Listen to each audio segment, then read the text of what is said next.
বিশ্বের বৃহত্তম জাহাজ কোনটি? জিজ্ঞেস করলে টাইটানিকের কথাই বলেন অনেকে, কারণ এটি ছিল 20 শতাব্দীর শুরুর দিকের সবচেয়ে বিশাল এবং বিলাসবহুল জাহাজ।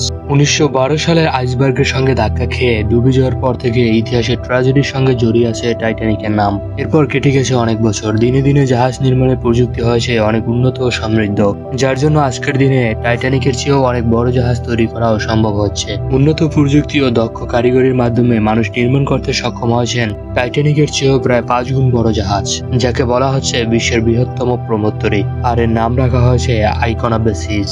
চলুন খুঁটিনাটির এই পর্বে জেনে আসা যাক কিসের জন্য বিশ্বের বৃহত্তম প্রমোত্তরীর তকমা দেওয়া হয়েছে আইকন অফ দ্য সিজকে।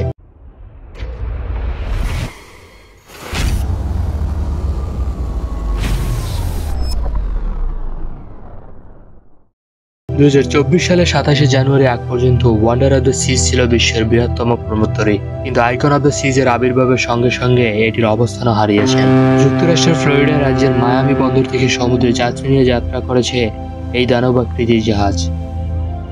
এ কারণে ওয়ান্ডার অফ দ্য সিজ বর্তমানে বিশ্বের দ্বিতীয় বৃহত্তম জাহাজে পরিণত হয়েছে। ওয়ান্ডার অফ দ্য সিজ এবং আইকন অফ দ্য সিজ দুটি ভিন্ন জাহাজ হলেও দুটি একই কোম্পানি রয়্যাল ক্যারিবিয়ান ইন্টারন্যাশনাল নামের একটি মার্কিন ক্রুজ লাইন কোম্পানির মালিকানাধীন। জাহাজের নামকরণ অনুষ্ঠানে উপস্থিত ছিলেন বিখ্যাত ফুটবলার লিওনেল মেসি। আয়তনের দিক থেকে আইকন অফ দ্য সিজ এর দৈর্ঘ্য 365 মিটার এবং ওজন 2,50,800 টন। অন্যদিকে ওয়ান্ডার অফ দ্য সিজ এর আয়তন 362 মিটার এবং ওজন 2,36,857 টন। টাইটানিকের দৈর্ঘ্য ছিল 269 মিটার এবং ওজন ছিল 46,228 টন। তিনটি বিশাল দানবের দৈর্ঘ্য এবং ওজন থেকে অনুমান করা যায় আইকন অফ দ্য সিজ জাহাজটি আসলে কতটা প্রকাণ্ড। বিলাসিতার প্রতিটি জিনিসই আছে আইকন অফ দ্য সিজতে। 20 তলা বিশিষ্ট জাহাজটিতে যাত্রীদের জন্য রাখা হয়েছে বিনোদনের ব্যবস্থা। বিলাসবহুল জাহাজের যাত্রীরা চাইলেই গা ভাসাতে পারবেন বিশাল ওয়াটার পার্কে। জাহাজে রয়েছে বিশাল আকৃতির 8টি সুইমিং পুল, 6টি বিশেষ উষ্ণ পানির পুল, বিশাল ওয়াটার স্লাইডার, পানির কৃত্রিম ঝর্ণাধারা এবং আন্ডার ওয়াটার পার্ক। জাহাজটিতে ভোজন রসিকদের জন্য রয়েছে সুব্যবস্থা। বিশ্বের বিভিন্ন দেশের সেরা 40 ধরনের ডাইনিং মেনু পাওয়া যাবে জাহাজটিতে। এছাড়াও অন্যান্য খাবারের সুবিধা তো থাকবেই। জাহাজটি মোট 8টি আলাদা অংশে বিভক্ত, দুটি ভাগে বৈশিষ্ট্য আলাদা। একটি তরুণ যুগলদের জন্য, আবার কোনটি বৃদ্ধদের জন্য। শিশুদের জন্য রয়েছে আলাদা এলাকা, এখানে কেবল শিশুদের জন্য নির্ধারিত সেবাই মিলবে। এছাড়াও শিশু কিশোরদের জন্য রয়েছে গেমিং ওয়ার্ল্ড। তলা বিশিষ্ট ওয়ান্ডার অফ দ্য সিজ আজ যেসব বিনোদন ব্যবস্থা ও সুবিধা ছিল সেগুলোকে আর উন্নত করে উপস্থাপন করা হয়েছে আইকন অফ দ্য সিজ জাহাজে। এই যুগের টাইটানিক জাহাজে ছিল কেবল 2টি সুইমিং পুল, 3টি ভিন্ন শ্রেণী যাত্রীর জন্য 3টি ভিন্ন ডাইনিং। নিরাপত্তা ব্যবস্থাতেও বিশেষ আধুনিক প্রযুক্তি ব্যবহার করেছেন জাহাজ কর্তৃপক্ষ।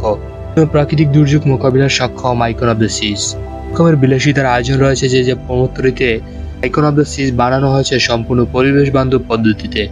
রয়্যাল ক্যারিবিয়ান গ্রুপের তারা জানিয়েছে জাহাজটির ইঞ্জিন চলে তরলীকৃত প্রাকৃতিক গ্যাসে। পরিবেশবিদদের আশঙ্কা এই পদ্ধতিতে বাড়তে পারে দূষণের মাত্রা, তবে এই অভিযোগ মানতে নারাজ কর্তৃপক্ষ। অন্যদিকে টাইটানিক জাহাজ ছিল কয়লা চালিত। বিনোদন আমোদ প্রমোদের ব্যবস্থা যে জাহাজে, সেখানে ভ্রমণের জন্য খরচ তুলনামূলক বেশি হওয়া স্বাভাবিক। আইকন অফ দ্য সিজ রাত দিনে যাত্রায় প্রতি খরচ নির্ধারণ হয়েছে $2,000, যা বাংলাদেশি টাকায় 2,20,000 টাকা, তবে বেশি কিছু নয়। চাইলেই সেই যুগের টাইটানিকের অনুমতি পেতে পারেন বিশ্বের বৃহত্তম প্রমোত্তরী আইকন অফ দ্য সিজ জাহাজে।